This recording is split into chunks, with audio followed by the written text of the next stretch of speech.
La administración de Donald Trump estaría lista para dirigir $1.800 millones en fondos de ayuda exterior hacia iniciativas del lema Estados Unidos primero. De ese fondo, 400 millones se destinarán para la lucha contra los regímenes marxistas y antiamericanos en América Latina, entre ellos Venezuela, Cuba y Nicaragua. En medio de la escalada de tensiones entre Venezuela y Estados Unidos, la Marina estadounidense reveló que entre el 17 y el 21 de septiembre se realizaron ejercicios militares y ejecutaron 4 misiles balísticos intercontinentales desde aguas cercanas a la costa este de Florida, cuyo estallido fue divisado desde Puerto Rico. Un tiroteo en una oficina local del Servicio de Inmigración y Control de Aduanas de Estados Unidos, en Dallas, dejó este miércoles al menos 3 muertos, 2 migrantes detenidos y el atacante, y un herido. El presidente francés Emmanuel Macron desafió el martes a Donald Trump a acabar con la guerra en Gaza si aspira a ganar el Premio Nobel de la Paz.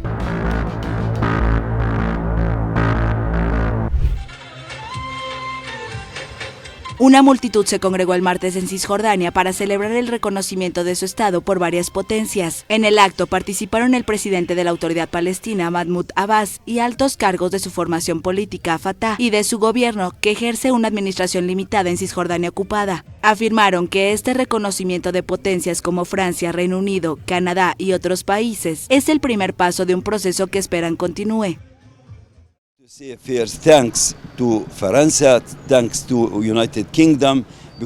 Gracias a Francia y al Reino Unido por esta nueva postura. Creo que esperábamos esta nueva política de estos países durante mucho tiempo. Gracias. Y creo que deben esforzarse cada vez más para que Israel obedezca, respete el derecho internacional y se establezca nuestro Estado palestino. Respect the international law and to be established our Palestinian state. Pero otros expresaron su ambivalencia por esta decisión. Debido a la dura situación que persiste en los territorios palestinos, aunque este reconocimiento pueda parecer positivo, carece de relevancia práctica. Palestina está siendo exterminada hoy en Gaza y Cisjordania de diversas maneras. Si quieren reconocer algo, deben reconocer el genocidio que está ocurriendo hoy, detener estos crímenes y castigar a Israel por ellos.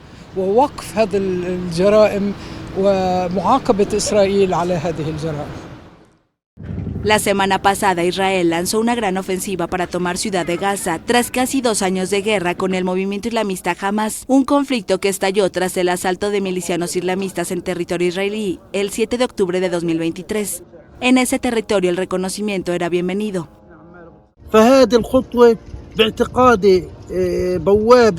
Creo que este paso es una puerta y un rayo de esperanza para la salvación de lo que estamos viviendo. Agradezco a Francia y al pueblo francés por dar este paso para lograr una paz justa en el mundo.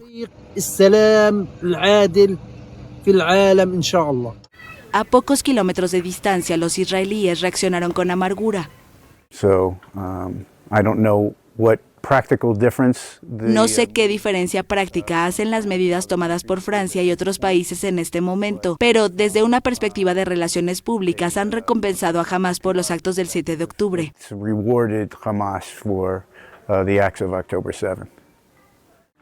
Más de 1.200 personas murieron por el ataque de Hamas en Israel, en su mayoría civiles, según datos oficiales, mientras que la ofensiva de represalia del ejército israelí ha matado a más de 65.300 palestinos, en su mayoría civiles, en la Franja de Gaza, según el Ministerio de Salud del gobierno de Hamas, que tomó el poder en 2007 en ese territorio. En medio de la escalada de tensiones entre Venezuela y Estados Unidos y ante las recientes acusaciones directas de Trump hacia Maduro durante la Asamblea General de la ONU, la Marina de Estados Unidos reveló que entre el 17 y el 21 de septiembre se realizó el lanzamiento de 4 misiles balísticos intercontinentales desde aguas cercanas a la costa este de Florida. De acuerdo con el comunicado oficial de la Marina, los disparos no se efectuaron en respuesta a la coyuntura internacional, aunque uno de los misiles iluminó el cielo nocturno y fue visible desde Puerto Rico a unos 700 kilómetros de la costa venezolana. Los misiles, identificados como Trident 2 de 5, fueron lanzados desde un submarino de la clase Ohio. Se trata de proyectiles con capacidad para cargar cabezas nucleares y con un alcance estimado de hasta 12.000 kilómetros. A pesar de la distancia entre el área de lanzamiento y Puerto Rico, unos 1.500 kilómetros, la referencia al territorio estadounidense en el Caribe fue destacada en el texto oficial. Desde Venezuela este fin de semana, el régimen de Maduro afirmó que Estados Unidos está librando una guerra no declarada y pidió una investigación de la ONU. Asimismo, el fiscal general de Venezuela, Tarek Saab, solicitó al Comité de Derechos Humanos de la ONU investigar lo que calificó como ataques de Estados Unidos contra barcos venezolanos en el Mar Caribe. Aseguró que estas acciones constituyen asesinatos seriales y ejecuciones sumarias que atentan contra la soberanía del país. Un Learjet 55 se estrelló este miércoles durante el despegue en la pista del Aeropuerto Internacional de Maiquetía Simón Bolívar, en Venezuela, generando una columna de humo visible desde varios puntos del litoral central. Autoridades aeronáuticas informaron que 2 personas fueron rescatadas con vida y se encuentran estables luego del accidente a bordo del jet del régimen venezolano usado por chavistas en viajes frecuentes a Cuba. Es un avión utilizado frecuentemente por la dictadura chavista, especialmente para viajes a Cuba. Se reportan al menos 4 muertos, sin nombres por ahora, reportó el activista argentino Agustín Antonetti en sus redes sociales. El Instituto Nacional de Aeronáutica Civil activó los protocolos de búsqueda y salvamento y una junta de investigación de accidentes para determinar las causas del siniestro. Además, precisó que el evento ocurrió a las 12:52 p.m., en el momento del despegue. Testigos y vecinos de la zona difundieron videos del impacto y del humo denso que se elevó desde la pista principal del aeropuerto, el más importante del país. Esas imágenes circularon en redes sociales poco después de la tragedia. El equipo de bomberos atendió la situación, mientras que los paramédicos continúan en el sitio en el caso de que se confirmen heridos. Los vuelos y las operaciones dentro del aeropuerto fueron suspendidas temporalmente. Hasta el momento se desconocen las causas del accidente y, por ende, las investigaciones continúan. Sin embargo, los primeros reportes indican que el impacto se originó desde las maniobras de aterrizaje cuando el jet privado intentó evadir fuertes ráfagas de viento. La tensión entre Venezuela y Estados Unidos escala tras el anuncio de Maduro de evaluar un estado de conmoción exterior en el país, medida que expertos consideran una estrategia política para consolidar el control y suspender los derechos de los venezolanos. Según el exfiscal Zair Mundaray, esto formalizaría un régimen autoritario en el que oponerse a la cúpula chavista puede ser castigado con prisión. Si es un mensaje y le está diciendo, aquí vamos hacia estamos legalizando lo que ya hacemos. Un régimen absolutamente autoritario donde usted, ciudadano, no tiene derecho a disentir. Y el que disienta irá preso o será desaparecido, como lo hemos venido. Aunque el régimen lo presenta como un mecanismo para resguardar la soberanía ante las fuerzas estadounidenses en el Caribe, en la práctica, según el especialista, se trata de un recurso interno para también disciplinar al poder militar y al aparato chavista. Es que hay un temor generalizado a la traición y sobre todo porque cada día comprenden más quienes están alineados en esta forma anómala de modelo de Estado mafioso, que el problema son los solicitados, es decir, que entregando a Maduro, Diosdado, a Vladimir Padrino, las cabezas de estas instituciones, puede bajar la presión. De modo que ellos le están pidiendo un sacrificio a una fuerza armada, policial y a una población de que esencialmente los salve a ellos. El anuncio también llega después de los señalamientos de la ONU sobre la suspensión absoluta del orden constitucional en Venezuela, lo que refuerza la visión de que se trata de un gesto de consolidación autoritaria. Esto es una mera formalidad desde el punto de vista legal, no tiene ninguna repercusión respecto de lo que ya estamos viviendo los venezolanos, porque de hecho toman propiedades públicas, se ejecuta el presupuesto sin ningún control, no existe contraloría. Para el abogado, la medida busca blindar al régimen más que proteger al país, con un Estado ya controlado por una élite política y militar, lo que el decreto solo oficializaría un estado de represión permanente. Con la propuesta. El presidente de Venezuela, Nicolás Maduro, anunció el martes que evalúa declarar un estado de conmoción exterior para hacer frente a lo que llama agresiones de Estados Unidos, que desplegó buques en el Caribe. Esta narrativa falsa que pretende imponer un estado de violencia en el Caribe, en Sudamérica y amenaza con escalar hacia una guerra catastrófica en todo nuestro continente. La agresión a Venezuela sería el inicio de una guerra catastrófica en el Caribe y Suramérica. Estados Unidos desplegó hace casi un mes 8 buques y un submarino en el Caribe con el argumento de combatir el narcotráfico después de acusar a Maduro de tener vínculos con un supuesto cártel de los soles. Hasta la fecha destruyó al menos 3 embarcaciones que supuestamente salieron de Venezuela con droga, dejando al menos 14 muertos. Caracas rechaza los señalamientos y denuncia un ajusticiamiento de pescadores en el Caribe. Maduro se reunió con altos funcionarios de su gobierno en el Palacio de Miraflores y anunció la preparación de sendos decretos para cualquier escenario que se presente.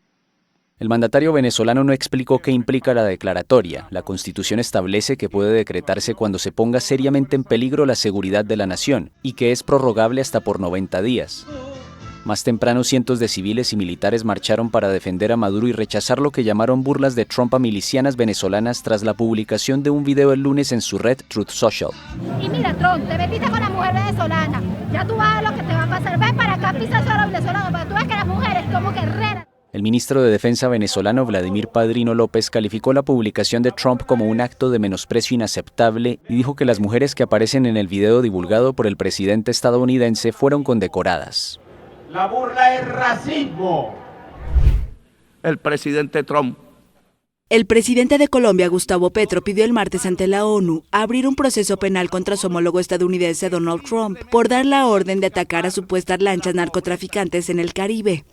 Debe abrirse proceso penal contra esos funcionarios que son de los Estados Unidos. Así se incluye al funcionario mayor que dio la orden, el presidente Trump, que permitió los disparos de los misiles contra los jóvenes que simplemente querían escapar de la pobreza. El mandatario colombiano insistió en que los muertos no eran los grandes capos de los cárteles que en realidad viven en Miami y son vecinos del presidente de los Estados Unidos. En la Asamblea General de la ONU, Petro aseguró que sospechaba que algunas de las víctimas eran colombianos y aseguró que Trump tiene supuestamente asesores que están aliados desde hace décadas con los capos del narcotráfico de la cocaína en Colombia. Estados Unidos ha lanzado en las últimas semanas al menos 3 acciones ofensivas contra embarcaciones que supuestamente se dirigían a su país, en hechos que según Trump han dejado como mínimo 14 fallecidos. Trump sacó a Colombia, principal productor mundial de cocaína, de la lista de países aliados de Estados Unidos en la lucha contra las drogas. Si bien no implicó sanciones, el retiro de la certificación golpeó la imagen de Petro, a quien Washington culpa de no hacer esfuerzos suficientes para reducir el número de narcocultivos en el país sudamericano. Petro, que en 2026 dejará el poder, se defiende al afirmar que su administración ha hecho las mayores incautaciones de cocaína de la historia y critica a Estados Unidos por no reducir la demanda.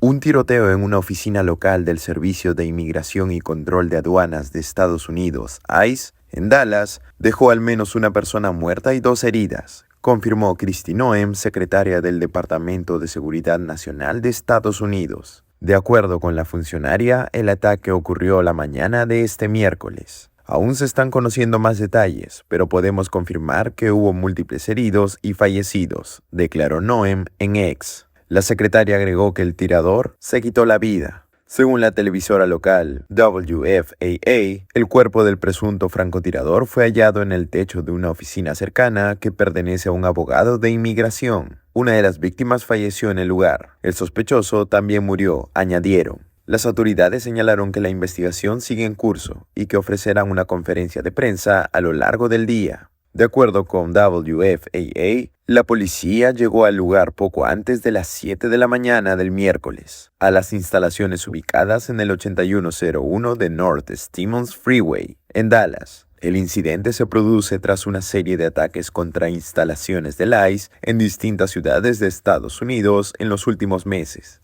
Si bien aún desconocemos el motivo, sabemos que las fuerzas del orden del ICE se enfrentan a una violencia sin precedentes, afirmó Noem. El vicepresidente de Estados Unidos, J.D. Vance, condenó el ataque en una publicación en X. El asedio obsesivo contra las fuerzas del orden, en particular contra ICE, debe cesar. El programa nocturno del humorista Jimmy Kimmel volvió a la televisión de Estados Unidos. Tras una pausa de una semana causada por amenazas de la administración de Donald Trump a las televisoras, que críticos vieron como un ataque a la libertad de expresión, el presentador dijo que no se puede permitir que el gobierno controle lo que se dice y no se dice en la pantalla, y elogió la indignación pública tras la suspensión temporal. Kimmel, quien frecuentemente critica a Trump y a su círculo próximo, desató la ira de algunos conservadores al insinuar que trataban de explotar políticamente el asesinato del activista de derecha Charlie Kirk, baleado el 10 de septiembre en un campus universitario.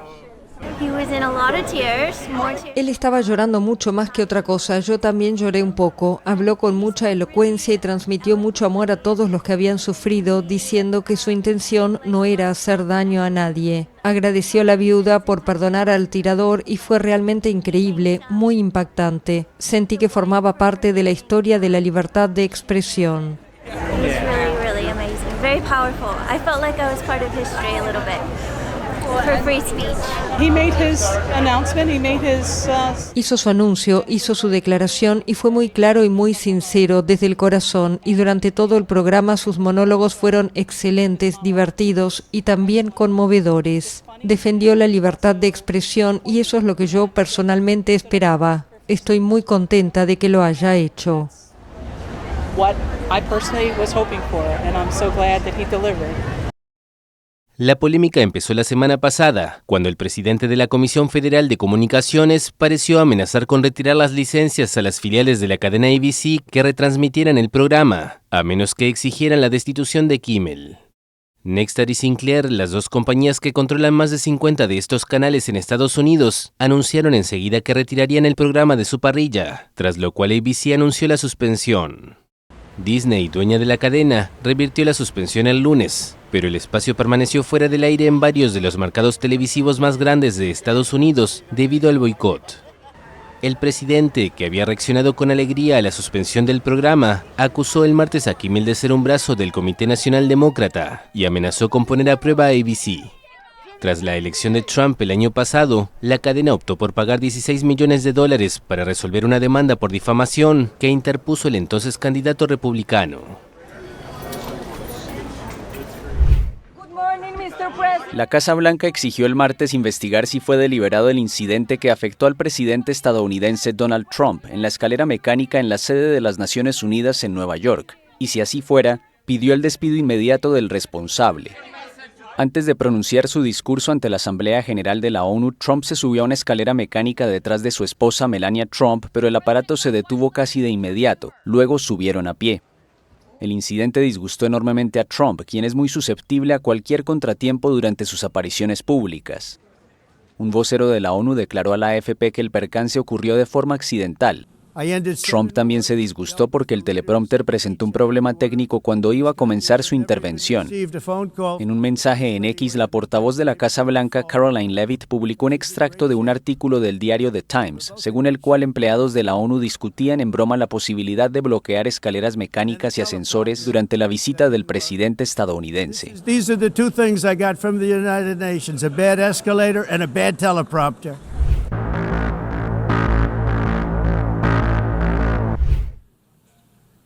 En su último discurso como presidente de Chile ante la ONU, Gabriel Boric pronunció una dura condena contra el gobierno israelí por el conflicto con el pueblo palestino en la Franja de Gaza.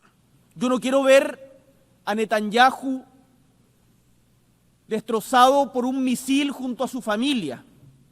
Quiero ver a Netanyahu y a los responsables del genocidio contra el pueblo palestino enfrentados a un tribunal de justicia internacional. La guerra estalló tras un ataque de Hamás a Israel el 7 de octubre de 2023 que dejó 1.218 muertos, en su mayoría civiles, según un balance de la AFP basado en datos oficiales. Al menos 65.000 palestinos, en su mayoría civiles, han muerto a causa de las represalias israelíes en la Franja de Gaza, según el Ministerio de Salud del gobierno de Hamás, que tomó el poder de ese territorio en 2007. Hoy, siendo 2025, son miles los seres humanos inocentes que pierden la vida solo por ser palestinos. Tal como hace 80 años, millones la perdían solo por ser judíos. Chile y los territorios palestinos han forjado una estrecha relación desde la migración que comenzó en el siglo XX. La comunidad palestina en el país suramericano es de cerca de 500.000 de personas, la mayor colonia árabe fuera de Oriente Medio. Desde 2011, Chile reconoció a Palestina como Estado y luego apoyó su ingreso en la UNESCO. En noviembre de 2023, Boric retiró al embajador chileno en Tel Aviv. Desde entonces, Chile no cuenta con embajador en Israel, aunque no ha rebajado el nivel de sus relaciones diplomáticas.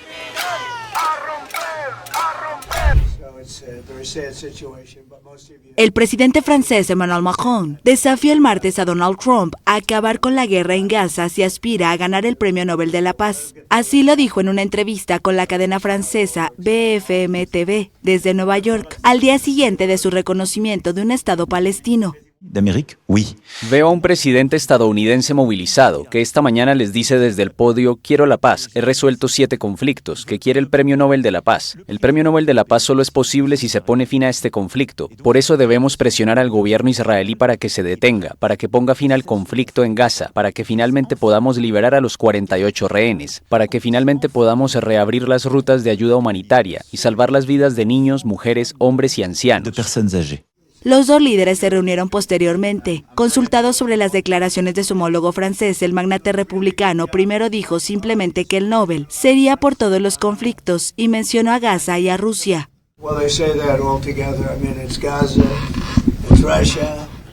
Bueno, dicen eso todos juntos, o sea, es Gaza, es Rusia, es todo. Creo que Gaza va a venir. Vamos a tener una reunión muy importante y mi próxima reunión de hecho será muy importante con los líderes de la región y vamos a hablar sobre Gaza. Vamos a ver si podemos hacer algo al respecto. Queremos detenerlo, queremos recuperar a nuestros rehenes o a los suyos.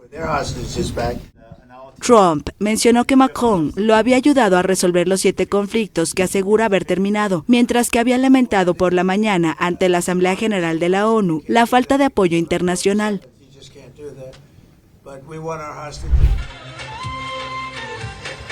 Una multitud se congregó el martes en Cisjordania para celebrar el reconocimiento de su estado por varias potencias. En el acto participaron el presidente de la Autoridad Palestina, Mahmoud Abbas, y altos cargos de su formación política, Fatah, y de su gobierno, que ejerce una administración limitada en Cisjordania ocupada. Afirmaron que este reconocimiento de potencias como Francia, Reino Unido, Canadá y otros países es el primer paso de un proceso que esperan continúe.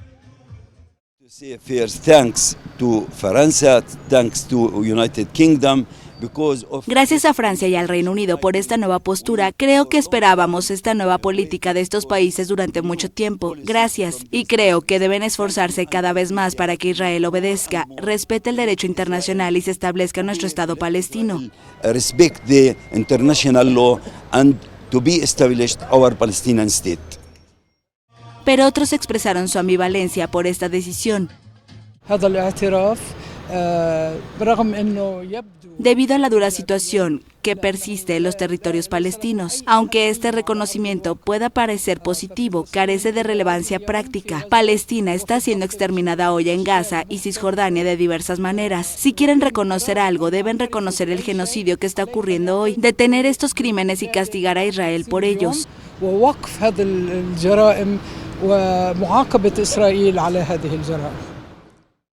La semana pasada, Israel lanzó una gran ofensiva para tomar Ciudad de Gaza, tras casi 2 años de guerra con el movimiento islamista Hamas, un conflicto que estalló tras el asalto de milicianos islamistas en territorio israelí el 7 de octubre de 2023. En ese territorio el reconocimiento era bienvenido.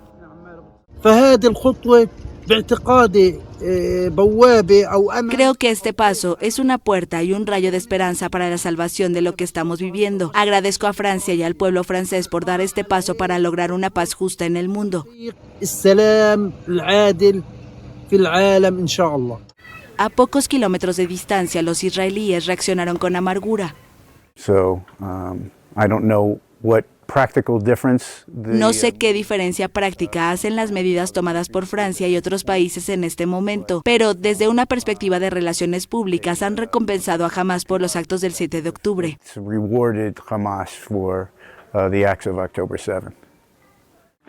Más de 1.200 personas murieron por el ataque de Hamas en Israel, en su mayoría civiles, según datos oficiales, mientras que la ofensiva de represalia del ejército israelí ha matado a más de 65.300 palestinos, en su mayoría civiles, en la Franja de Gaza, según el Ministerio de Salud del gobierno de Hamas, que tomó el poder en 2007 en ese territorio.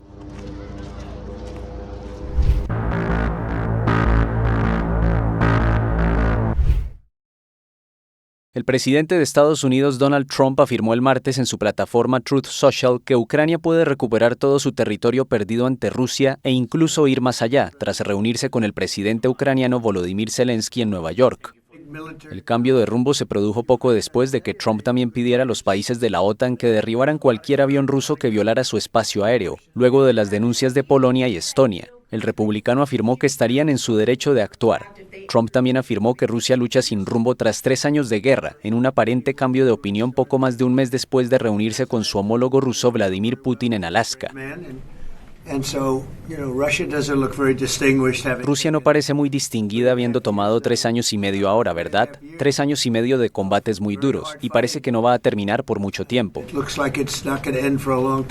Zelensky de su lado afirmó que Putin busca poner a prueba los puntos débiles de la OTAN con las incursiones de drones y aviones rusos en el espacio aéreo de países europeos para comprender si están bien preparados. Además, expresó su satisfacción por el cambio de posición de Trump y dijo que el mandatario estadounidense comprende claramente la situación y está bien informado sobre todos los aspectos de la guerra. Esta declaración de Trump es un gran cambio, muy positivo. Trump había mostrado un apoyo tibio a Zelensky, pero en su publicación en redes sociales del martes desestimó a Rusia, a la que calificó de tigre de papel, afirmando que Putin y Rusia están en graves problemas económicos, y este es el momento de que Ucrania actúe. El presidente estadounidense ha dado varias veces plazos de 2 semanas a Putin para firmar el alto al fuego a riesgo de adoptar medidas en su contra, como nuevas sanciones. Rusia ha calificado como un error que Estados Unidos incite a Ucrania a recuperar el territorio perdido durante la guerra, y así no acepten las condiciones para concretar el fin del conflicto internacional. En una conferencia de prensa telefónica, el portavoz presidencial ruso, Dmitry Peskov, acusó a Trump y otros líderes europeos de incentivar a Ucrania a continuar con la guerra, algo que aleja cualquier negociación de paz. La dinámica en el frente muestra que para aquellos que no quieran negociar ahora, las posiciones serán mucho peores mañana y pasado mañana. Eso se propuso al mundo entero, pero hemos escuchado la firme negativa de los estadounidenses a discutir este asunto. El funcionario ruso señala que el presidente Vladimir Putin ofreció en repetidas ocasiones abordar las causas del conflicto iniciado en febrero del 2022, pero denunció que Washington mantiene una negativa a permitir una discusión al respecto. El portavoz del Kremlin afirmó que Rusia no tiene más opción que proseguir con su ofensiva en Ucrania.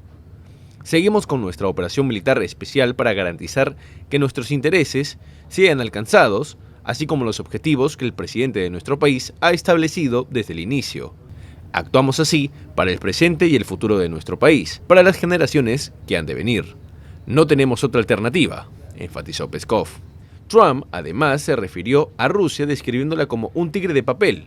Peskov respondió a esto también, admitiendo que la economía rusa atraviesa algunas dificultades, pero diciendo que no es ningún tigre de papel, y aseguró que su país mantiene estabilidad macroeconómica, por mucho que éste esté experimentando tensiones y problemas en ciertos sectores. En ese sentido, sostuvo que Putin sigue abierto a reunirse con su homólogo ucraniano, Volodymyr Zelensky, pero insistió en que sin preparativos previos, esto se trataría de un esfuerzo de relaciones públicas destinado al fracaso. El presidente de Ucrania, Volodymyr Zelensky, puso en duda el miércoles la capacidad de la OTAN para garantizar la seguridad de su país ante la ofensiva rusa. Ustedes saben perfectamente que el derecho internacional no funciona plenamente a menos que se cuente con aliados poderosos que estén verdaderamente dispuestos a defenderlo. E incluso eso no funciona sin armas. Es terrible, pero sin ellas la situación sería aún peor. No hay garantías de seguridad salvo los aliados y las armas. Además, Zelensky pidió que el mundo regule las armas dirigidas por inteligencia artificial.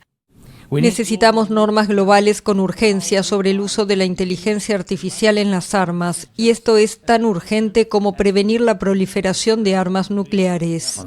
El líder ucraniano agradeció a su par estadounidense Donald Trump, quien sugirió el martes que Kiev puede recuperar todo su territorio controlado por Moscú e incluso ir más allá con el apoyo de la Unión Europea y la OTAN. Las palabras del presidente estadounidense supusieron un giro de 180 grados en su posición sobre el conflicto. Hasta ahora, Trump se había mostrado crítico con Zelensky y cercano al líder ruso Vladimir Putin. Tras el giro del republicano, el secretario de Estado estadounidense Marco Rubio y el ministro de Relaciones Exteriores ruso Sergei Lavrov se reunieron el miércoles en Nueva York, pero no hicieron declaraciones. Zelensky advirtió también el miércoles del peligro que supondría para Europa perder influencia sobre Moldavia en favor de Rusia, lo que ya ha pasado con Bielorrusia y Georgia. We have already lost.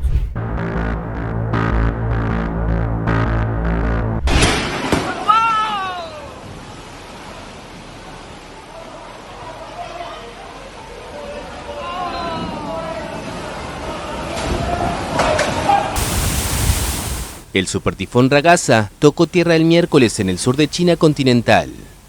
Las autoridades habían ordenado el cierre de negocios y escuelas en al menos 10 ciudades, lo que afectó a decenas de millones de personas. Según la prensa estatal, la tormenta alcanzó la ciudad de Zhangjiang en la provincia de Cantón, luego de alejarse lentamente de Hong Kong, a la que azotó con fuertes vientos y lluvias torrenciales.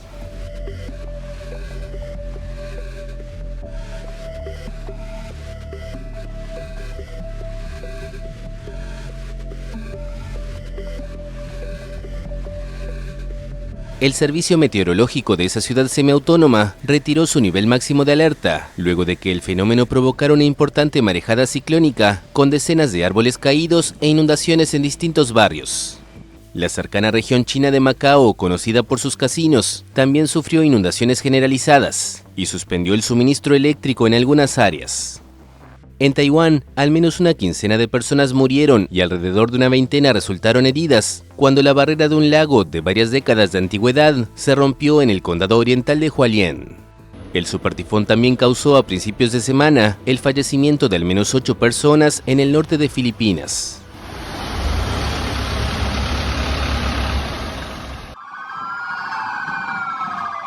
El presidente ecuatoriano Daniel Noboa acusó el martes a la banda venezolana Tren de Aragua de financiar las protestas indígenas contra su gobierno por el alza del precio del diésel, lo que fue rechazado por los pueblos originarios. Junto a su mensaje publicó fotografías en la red social X de una decena de hombres encarcelados. Cientos de indígenas desafían el estado de excepción en el país y cierran algunas vías desde el lunes contra el aumento del galón de diésel de 1,80 a 2,80 dólares, al considerar que encarece el costo de vida en sus comunidades agrícolas.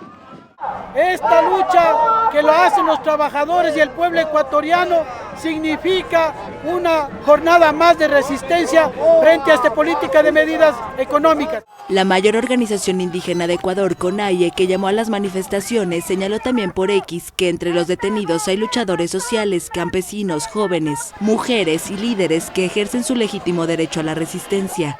La CONAIE además acusó a Noboa de criminalizar las protestas para debilitar las demandas del pueblo y ocultar la responsabilidad de su gobierno frente a la crisis económica, social y democrática.